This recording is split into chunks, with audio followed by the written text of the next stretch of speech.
आज लड़कियां क्यों तेजी के साथ में सफलता की ऊंचाइयों तक पहुंच रहे हैं, उसके पीछे रीजन है क्योंकि लड़कियों के ऊपर रिस्ट्रिक्शन रखी जाती है।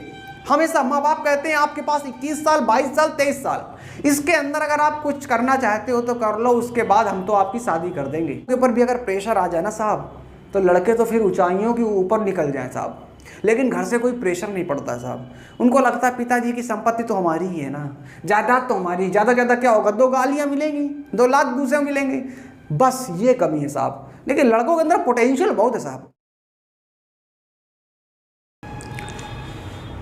जैसा कि मैप दिख रहा होगा और ऊपर का टॉपिक भी दिख रहा है भारत का भौगोलिक विस्तार। तो इस वीडियो में आज हम लोग भारत के भौगोलिक विस्तार यानी कि ज्योग्राफिकल एक्सपेंशन के बारे में बात करने जा रहे हैं। तो बिना टाइम वेस्ट किए सीधे बात करते हैं। लेकिन उससे पहले आज हम ये समझते हैं कि भारत का नाम भारत क्यों पड़ा, किसने भारत को पहली बार इंडिया कहकर पुकारा, किसने भारत को आर्यवर्त कहा और भारत को आर्यवर्त क्यों कहा जाता है, हिंदुस्तान भारत का नाम किसने लिया पहली बार, और इसका और क्या नाम है, या धार्मिक ग्रंथों में भी क्या इसे किसी और नाम से पुकारा जाता है। इन सभी नामों के रूप में हम लोग पहले चर्चा कर लेते हैं और फिर हम वीडियो की शुरुआत करेंगे और फिर हम लोग समझेंगे भारत के भौगोलिक विस्तार को डिटेल्ड में कि उत्तर से दक्षिण तक कितना एक्सपेंशन है, आपका ईस्ट से वेस्ट यानी कि पूरब से पश्चिम कितना एक्सपेंशन है, इसके बारे में जो भी कंडीशन होंगी लैंड बॉडी का लेकर के जो प्रश्न आपके बनने वाले होंगे उन सभी को हम यहाँ पर देख लेंगे। अक्षांशीय विस्तार, देशांतरी विस्तार क्या है। लेकिन शुरू करते हैं टॉपिक। जो देखिए, पहले अगर हम बात करें, भारत को कई नामों से पुकारा जाता है, उनमें से एक नाम आपको अक्सर मिलता है, अक्सर हम लोग कहते हैं इंडिया। क्या हम लोग बोलते हैं भाई साहब? इंडिया। ये जो इंडिया वर्ड है ना साहब, इंडिया, ये किसने लिया इंडिया का नाम पहली बार, या किसने कहा भारत को इंडिया? तो इंडिया जो है ना, इंडिया किसके द्वारा यूज किया गया शब्द है? ये यूनानियों ने कहा भारत के लिए, यूनानियों ने इसके लिए प्रयोग किया है। किसने प्रयोग किया भाई साहब? यूनानियों ने। आई थिंक ये तो समझ में आ गया होगा आपको। यूनानियों को ये क्या बोला जाता है? ग्रीक्स बोला जाता है, ग्रीक। इसीलिए ग्रीक के लोगों ने पहली बार हिंदुस्तान की लैंड भूमि को, यहाँ पे रहने वाले लोगों के लिए इंडिया शब्द का प्रयोग किया। इंडस वैली सिविलाइजेशन से भी रिलेटेड है। इंडिया, इंडस के आसपास के जो लोग रहने वाले लोग थे उसे इंडिया कहा गया। दूसरा, हमारे सामने एक वर्ड और है, वो वर्ड ये कि यार हमारे सामने एक वर्ड आता है भारत, हमारा हिंदुस्तान, भारत, भारत। ये जो भारत वर्ड है, इसके लिए इसको किसने प्रयोग किया? भारत शब्द का प्रयोग किसने किया? तो भैया भारत शब्द का प्रयोग किसने किया, भारत नाम कैसे पड़ा?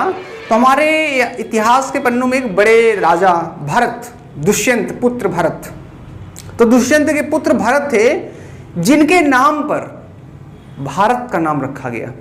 क्योंकि ये माना जाता है ऐतिहासिक पौराणिक तौर पर कि जब वो दुष्यंत अपने घर आ रहे थे तो देखा उनका जो पुत्र था भरत था, वो शेर की दांतों के साथ में खेल रहा था।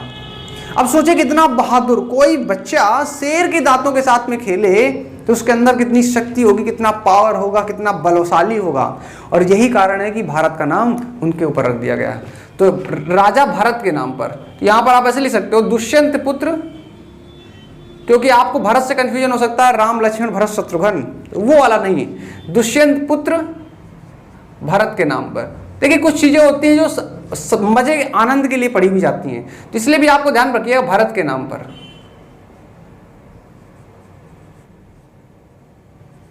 अच्छा, तो फिर अगला प्रश्न ये बनता है, यार मेरे दोस्त ये बताओ कि हिंदुस्तान, हिंदुस्तान ये कैसे पड़ा साहब? हिंदुस्तान, भारत को हिंदुस्तान किसने बुलाया? ये भी तो आपका एक दायित्व बनता है। हिंदुस्तान शब्द प्रयोग किसने किया भारत के लिए? तो याद रखिएगा, हिंदुस्तान जो शब्द है ना साहब, ये हिंदुस्तान शब्द यूनानियों ने तो क्या प्रयोग किया साहब? इंडिया। और ईरानी जो लोग थे, ईरानियों ने हिंदुस्तान शब्द का प्रयोग किया। किसने किया? ईरानियों ने। ईरानियों ने। ईरानी कौन थे? इन्हीं को पर्शियन कहा जाता है। क्या कहा जाता है साहब? पर्शियन कहा जाता है इनको, पर्शियन। इनको क्या कहा जाता है? पर्शियन कहा गया साहब। तो ईरानी शब्द का प्रयोग, ईरानियों ने हिंदुस्तान शब्द का प्रयोग किया। यार एक वर्ड और है, देखो कितने यार शब्द भारत के लिए। एक वर्ड आर्यावर्त है।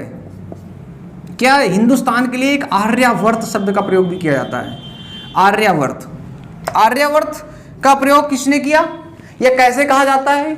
ये माना जाता है कि जो भारत था ना, ये आर्यों की भूमि थी, आर्यों की। आर्यों का वर्ड का प्रयोग कहाँ तुमको मिलता है? ये मिलेगा तुमको आप जब प्राचीन भारत का इतिहास पढ़ेंगे, ये वहाँ जब आप पढ़ते हैं तो वहाँ पर आपकी कई सारी सिविलाइजेशन है।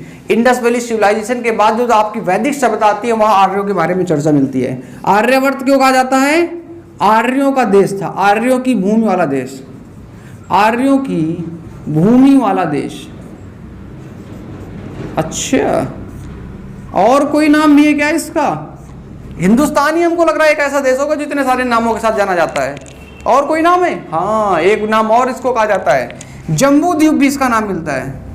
क्या मिलता है साहब? जम्बू द्वीप।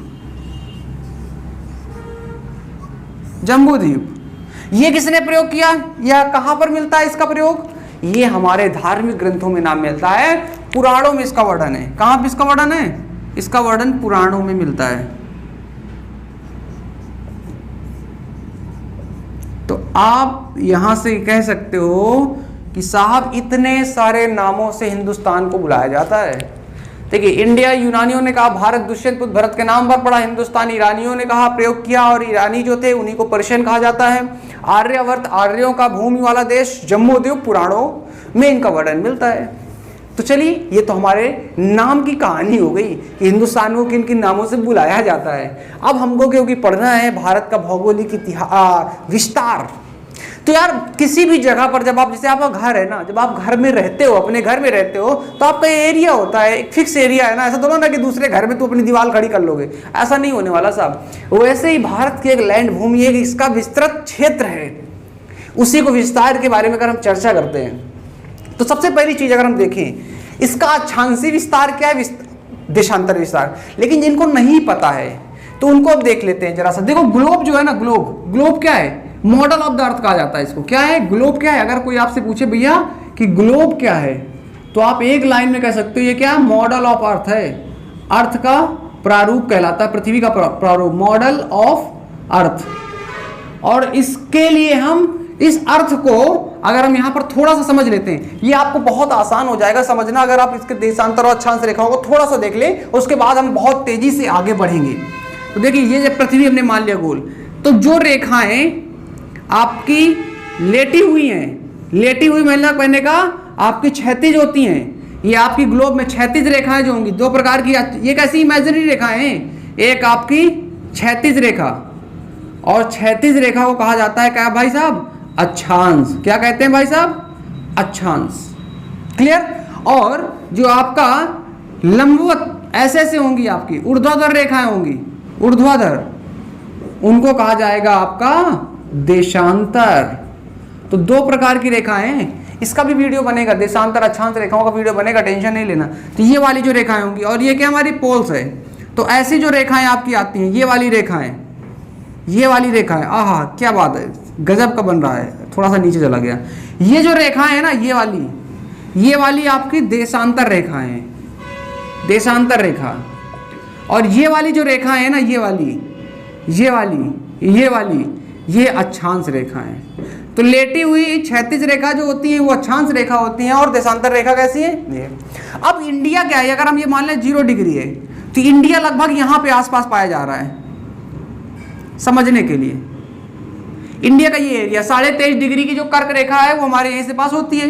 तो ये जो हमारी रेखा होगी ये वाली, इसीलिए यहां से लेकर यहां तक जो विस्तार कहलाएगा भारत का, वो देशांतर विस्तार कहलाएगा। और यहां से लेकर यहां, क्योंकि अब भारत की पोजीशन है, तो यहां से दूर चलते जाओगे तो ये जो विस्तार होगा, ये कौन सा विस्तार होगा? ये अक्षांशीय विस्तार होगा। ये दोनों चीजें समझ लिया। अब आते हैं पॉइंट की बात करते हैं, ठीक है ना। बैहम के द्वारा पहली बार इस ग्लोब, इसका अर्थ के ग्लोब का प्रयोग किया गया था। बैहम आपका, ये कह सकते हो वैज्ञानिक कह लो, आपका खगोलविद कह लो, बैहम था जिसने ग्लोब शब्द का प्रयोग किया था पहली बार, ठीक है ना। चलिए थोड़ा सा आगे बढ़ते हैं, इसको इरेज करते हैं और समझते हैं इसके विस्तार के बारे में पूरा। इधर भी इरेज कर रहा हूं मैं, आप लिख भी लिया करो, स्क्रीनशॉट ले लिया करो, लिख लिया करो, बहुत मजे की चीजें हैं साहब, जरूरी आती हैं, काम पड़ता है साहब। चलिए थोड़ा सा समझते हैं।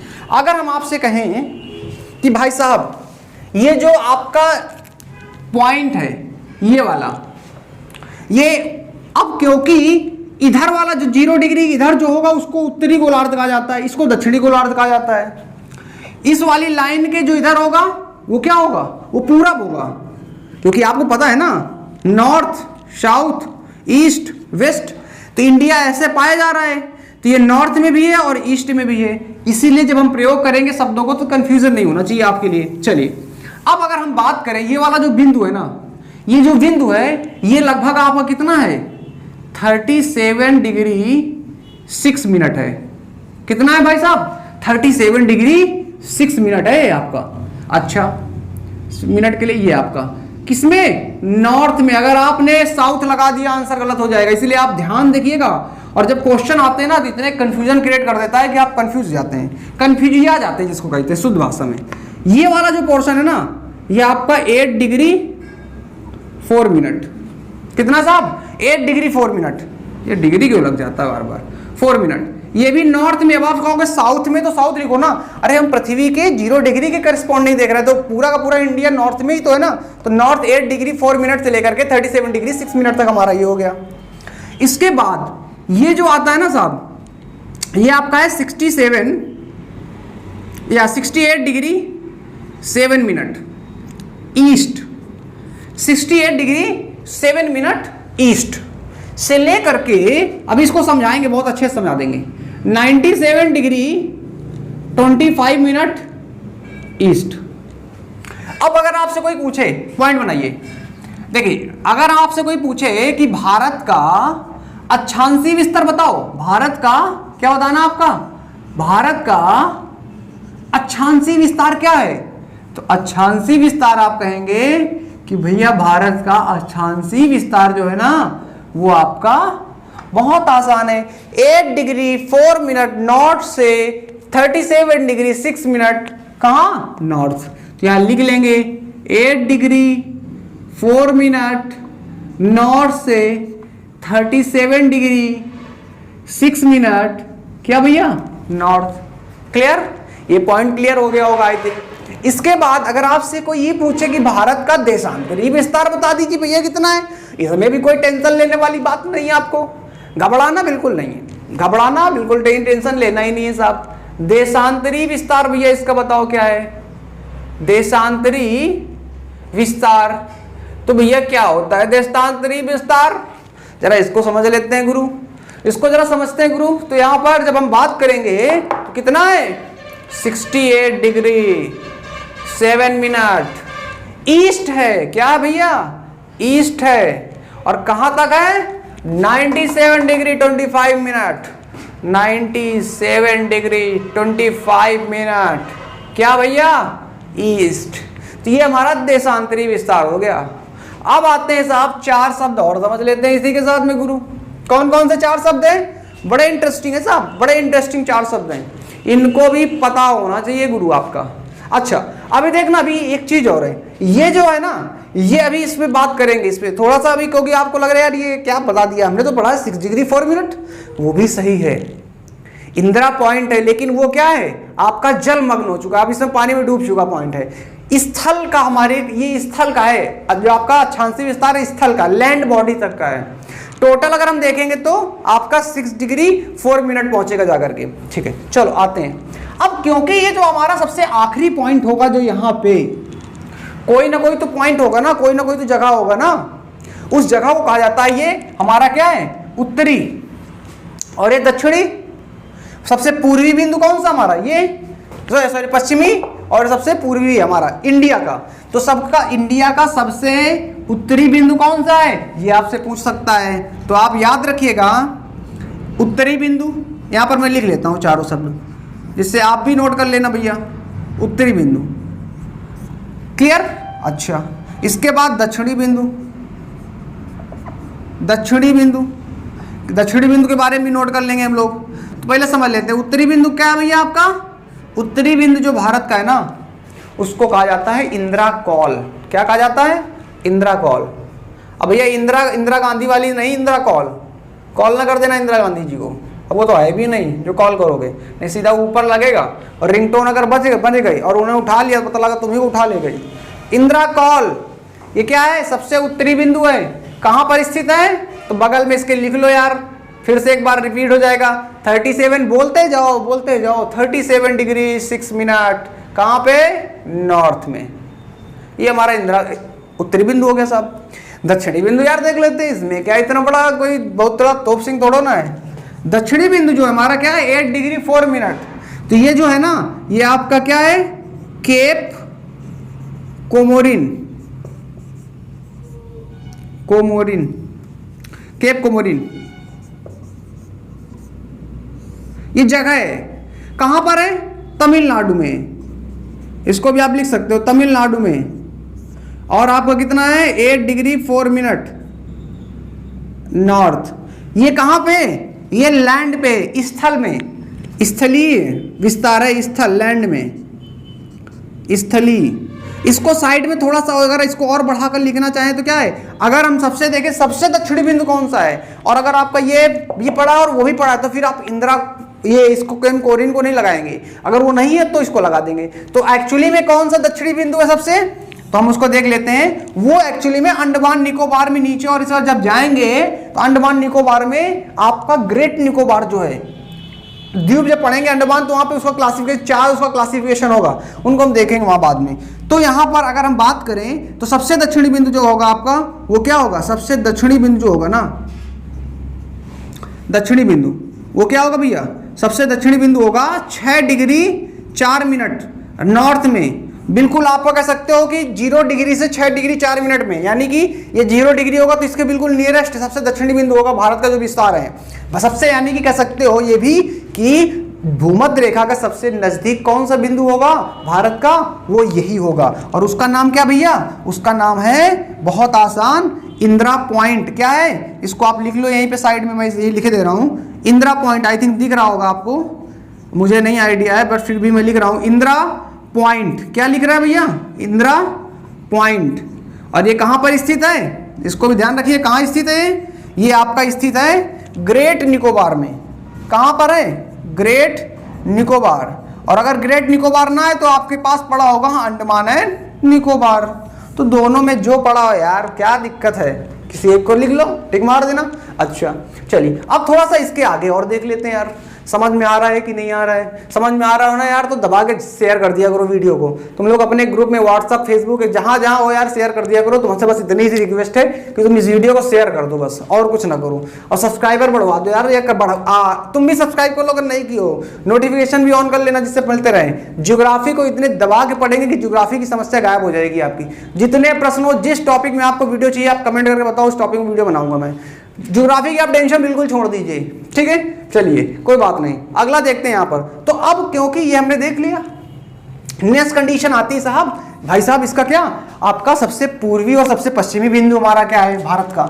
इसको मैं इरेज कर देता हूं, समझने के लिए था, तो आशा करते हैं ये आपको पॉइंट समझ में आ चुका होगा। चलो अब छोटी सी चीज यहां पर देख लेते हैं, और बहुत आसान है समझना। सबसे अगर हम कहें कि भारत का सबसे पश्चिमी बिंदु कौन सा है, पश्चिम कौन सा, ये ईस्ट होगा, ये क्या होगा, वेस्ट होगा, तो पश्चिमी बिंदु। तो भारत का पश्चिमी बिंदु, भारत का पश्चिमी बिंदु, भारत का पश्चिमी बिंदु कौन सा होगा भैया, आपका कितने डिग्री पे होगा, 68 डिग्री 7 मिनट ईस्ट पे होगा कि नहीं होगा, 68 डिग्री 7 मिनट ईस्ट में होगा। और कौन सा है वो, इसको कहा जाता है गौर माता। कौन सी जगह है, गौर माता। कहां पे है, गुजरात में है। ये कहां पर सिचुएटेड है, ये गुजरात में भैया। कहां पे, गुजरात में। अच्छा तो यार जब हमने ये देख लिया तो यार ये भी देखने में हमें क्या हर्ज है, हम इसको देख लेते हैं थोड़ा सा और, कि यार ये बताओ इसका सबसे, आपका फोन किसका आ गया भैया, फोन भी आ जाता है, समस्या है थोड़ी सी, कोई बात नहीं, चलो ये सब तो होता रहता है। आते हैं थोड़ा सा देख लेते हैं हमारा सबसे पश्चिमी बिंदु कौन सा है। तो हमने देखा पश्चिमी बिंदु हमारा क्या है, गौर माता है। अब यार आते हैं जरा सा सबसे पूर्वी बिंदु हमारा कौन सा है, तो पूर्वी बिंदु भी देख लेते हैं थोड़ा सा। अच्छा पूर्वी बिंदु, पूर्वी बिंदु। क्या भैया पूर्वी बिंदु हमारा? पूर्वी बिंदु हमारा है आपका कहां पे? यहां होगा ना, यही तो हमारा सबसे पूर्वी भाग है। 97 डिग्री 25 मिनट पूर्व है, ईस्ट है, याद रखना दोनों पूर्व है। इसको पता लगा वेस्ट झोंके पड़े भैया, गलत हो जाएगा। देशांतरी 0 डिग्री के हम लोग इधर हैं, इसलिए इसको पूर्व कहा जाता है। तो यहां पर आप देखिएगा ये आपका क्या है? किबुथी।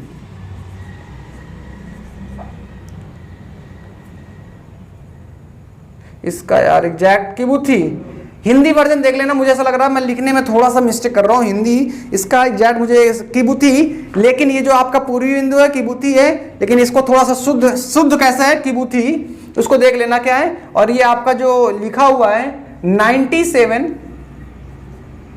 डिग्री 25 मिनट ईस्ट पे होगा, ठीक है ना। ये हमारा कहाँ पे है? अरुणाचल प्रदेश में है। ये हिंदी में शुद्ध भाषा में थोड़ा सा मिस्टेक हो रहा है, उसके लिए क्षमा। मुझे ऐसा लग रहा है मैं लिखने में थोड़ा सा कंफ्यूज हो रहा हूँ शब्द को। अरुणाचल प्रदेश, बाकी आप कमेंट करके बता भी देना जहाँ पे गलती हो, या जो लिखा जाए इसको शुद्ध अरुणाचल प्रदेश, ठीक है। ये यहाँ पर स्थित है। तो ये हमने देखा भाई साहब कि हमारे भारत के भौगोलिक विस्तार में पहले इतनी सारी चीजें हो गई। अब इसके आगे थोड़ा सा और लेके चलते हैं, थोड़ा सा और लेते हैं। अब हम समझते हैं कि साहब ये बताओ, हमारा ये हमने देख लिया अक्षांशीय विस्तार क्या है, विस्तार आपका देशांतर विस्तार क्या है, उत्तरी बिंदु क्या है, दक्षिणी बिंदु क्या है, कौन सा आपका पूर्वी बिंदु है, कौन सा पश्चिमी बिंदु हो गया। इतनी सारी जब हमने चीजें समझ लिया ना, तो कुछ चीजें यही देखो, ये जो डिस्टेंस है, ये डिस्टेंस जो है ना, ये यहां से लेकर ये वाली अक्षांशीय विस्तार की ये दूरी कितनी है। तो अगर आपसे पूछ ले कि 37 डिग्री 6 मिनट से लेकर के 8 डिग्री 4 मिनट, इंदिरा कॉल से लेकर के आपका केप कोमोरिन तक आपका जो दूरी है ना, वो कितनी है? ये याद रखिएगा, ये दूरी है 3214 किलोमीटर। कितनी है भैया? 3214 किलोमीटर ये आपकी दूरी है। ये क्या है? ये अक्षांशीय विस्तार है, अक्षांशीय विस्तार है, ये हमारी दूरी है। अच्छा, 3214 किलोमीटर है। अब पूर्वी वाले विस्तार आते हैं जरा सा देशांतरी विस्तार में। तो देशांतरी विस्तार की जो है आपकी ये 2933 किलोमीटर है। कितना भैया? 2933 किलोमीटर। ये हमारा क्या है? देशांतरी विस्तार है। इसको भी आप पॉइंट ऐड कर लेना। देखो, आपको नॉलेज के साथ में कोई खिलवाड़ नहीं होगा, मजाक मतलब इंटरटेनमेंट तो ठीक है, जरूरी है पढ़ते समय, लेकिन नॉलेज तो होना चाहिए ना। हमें एग्जाम क्रैक करना है, हमारे पास टाइम ड्यूरेशन फिक्स है। भाई दिक्कत ये है ना कि जो सरकारी नौकरियां हैं इनमें एज फिक्स है। एज निकल गई, आपके पास कितना ज्ञान का भंडार है कोई मतलब नहीं है, नॉलेज बेकार हो गई साहब वो आपके लिए। इसीलिए आपको समय के अंदर अंदर रहते हुए ऐसी तैयारी कर लेनी है जिससे कि आप एग्जाम क्रैक कर सको साहब। ये बहुत इंपॉर्टेंट है। नॉलेज बहुत सारे लोगों के पास है, लेकिन उस नॉलेज का उपयोग नहीं कर पाए वो। आपको ये ध्यान रखना है कि आपका जो टाइम लिमिट है ना, आज लड़कियां क्यों तेजी के साथ में सफलता की ऊंचाइयों तक पहुंच रहे हैं, उसके पीछे रीजन है क्योंकि लड़कियों के ऊपर रिस्ट्रिक्शन रखी जाती है। हमेशा माँ बाप कहते हैं आपके पास 21 साल 22 साल 23 साल, इसके अंदर अगर आप कुछ करना चाहते हो तो कर लो, उसके बाद हम तो आपकी शादी कर देंगे। अब क्योंकि दबाव उनके पास प्रेशर ज्यादा है, और यही कारण है कि लड़कियों को लगता है कि भैया अगर हमारी नौकरियां नहीं लगी या हमें सफलता नहीं मिली जिस क्षेत्र में, तो फिर शादी हो जाएगी, वही रोटी चौका अपना कार्यक्रम चालू हो जाएगा। और यही कारण है कि लड़कियां आज सक्सेस रेट ज्यादा, लड़कों पर कोई दबाव ही नहीं, कोई टेंशन ही नहीं, पड़े रहते कुत्तन जैसा है लड़के। लड़कों के ऊपर भी अगर प्रेशर आ जाए ना साहब, तो लड़के तो फिर ऊंचाइयों के ऊपर निकल जाए साहब। लेकिन घर से कोई प्रेशर नहीं पड़ता साहब, उनको लगता है पिताजी की संपत्ति तो हमारी ही है ना, जायदाद तो हमारी, ज्यादा ज्यादा क्या होगा, 2 गालियां मिलेंगी, 2 लाख दूसरे मिलेंगे, बस ये कमी है साहब। लेकिन लड़कों के अंदर पोटेंशियल बहुत है साहब, पोटेंशियल की कमी नहीं, ये मानना पड़ेगा। तो बस पोटेंशियल को पहचानो और सफलता की ऊंचाइयों तक पहुंचो। देखिए 2933 किलोमीटर ये हमारा क्या है? देशांतरी विस्तार है। हमने ये देख लिया। 2 प्रश्न 3 पॉइंट और ऐड कर देता हूं इसी में, अगर मैं टाइम अगर आपके पास हो तो, अगर आप लोग पढ़ना चाहते हो, पढ़ना क्या चाहते हो मैं लिख ही रहा हूं, ऐड ही कर देता हूं, देख लीजिएगा, बहुत इंपॉर्टेंट है यहाँ पर दोनों फैक्ट। यहाँ पर 2-3 पॉइंट और, चलिए 2-3 पॉइंट मैं और ऐड कर रहा हूं। यहाँ पर नेपाल को उड़ा देते हैं, वैसे नेपाल को उड़ाना नहीं चाहिए, लेकिन आजकल कुछ भाव उसके चाइना की ओर ज्यादा झुकाव दिख रहा है, इसलिए उड़ा देता हूं। चलिए अब बात करते हैं साहब यहाँ पर थोड़ा सा और, जो ये बॉडी है ना, यहाँ पे आपको दिख रहा है अरब सागर है, यहाँ पे आपका बंगाली खाड़ी है, तो लैंड जो आपका बॉडी है ना, ये लैंड बॉडी, इसका कुछ क्षेत्र होगा। ये पानी वाला जो क्षेत्र होगा, यहां से पानी पानी पानी चारों तरफ है, आज ब्लू है, पानी पानी पानी। तो साहब ये आज ब्लू पानी पानी जो हमारा जल विस्तार होगा, जलीय विस्तार होगा, इसका क्या लंबाई है? तो जरा इसको समझते हैं। जलीय विस्तार, भारत का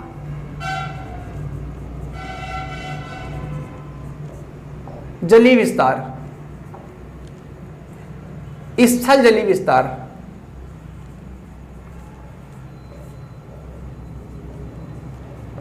ये वाला पहले सिर्फ इतना लिया हमने, यहां तक आपका पश्चिम बंगाल तक जितना भी आपका पानी का क्षेत्र है, ये कितना है? ये 6100 किलोमीटर है। कितना भैया? 6100 किलोमीटर, 100 किलोमीटर, 6100 किलोमीटर। इसके बाद यार लक्षद्वीप भी आपके पास है, आपके पास इधर अरुणाचल प्रदेश, अरुणाचल प्रदेश यहाँ कहाँ गया, अंडमान निकोबार है। तो यार इनकी भी तो लैंड बॉडी होगी, ये भी तो जल से घिरे हैं चारों तरफ। तो जब कुल बोलेंगे, टोटल कुल जलीय विस्तार, कुल जलीय विस्तार, तो यार ये भी एक फैक्ट याद रखो, कुल जलीय विस्तार जो है ना, ये कितना भारत का? ये भी बहुत आसान है साहब, याद रखना कितना है? 7516.2 एग्जैक्ट अगर हम बात करें, 7516.2 किलोमीटर, ये एग्जैक्ट हमारा है। अच्छा, तो यार लैंड क्यों छूटा जाए? लैंड को भी कर लो ना यार। लैंड मतलब आपका ये गुजरात से, यहाँ से ये तो वाटर है, गुजरात, राजस्थान, करते हो पूरा जितना भी लैंड विस्तार है, मतलब स्थलीय विस्तार। तो स्थलीय विस्तार कितना? आखिरी पॉइंट है, आखिरी पॉइंट, इतना घबराना नहीं है, आखिरी विस्तार है, फिर हम यहाँ से खत्म करेंगे। हमारा क्या है साहब? स्थलीय विस्तार। स्थलीय विस्तार भैया कितना भारत का? और वो है 15,000, कितना भैया? 15,200 किलोमीटर। कितना भैया? 15,200 किलोमीटर। ये हमारा क्या है भाई साहब? आपका स्थलीय विस्तार है। इस प्रकार हमने इस वीडियो के माध्यम से कई सारे फैक्ट आपके देखे। आशा करते हैं वीडियो आपको पसंद आया होगा। छोटा सा वीडियो बनाने का प्रयास है, नोट जरूर कर लीजिएगा सारे पॉइंट आपके, और अगर पसंद आया ना तो कमेंट करके जरूर बता दिया करो यार, ठीक है। नीचे आपको व्हाट्सएप का लिंक भी पड़ा मिलेगा, वहाँ अगर ग्रुप में जुड़ना चाहते हो आप जुड़ सकते हो। आप टेलीग्राम में भी जुड़ना चाहें जुड़ सकते हैं, और इंस्टाग्राम आईडी भी फॉलो कर सकते हो, फेसबुक आईडी भी फॉलो कर सकते हो आप चाहें तो। इट्स नॉट कंपलसरी, बट आपके ऊपर है, क्योंकि हर व्यक्ति की अपनी स्वतंत्रता है और स्वतंत्रता के अधिकार का पूरा प्रयोग करना चाहिए। चलिए मिलते हैं अगले वीडियो में, और शेयर कर दो यार वीडियो को, बस इतनी सी रिक्वेस्ट है। बाय बाय, टेक केयर, अपना ध्यान रखें।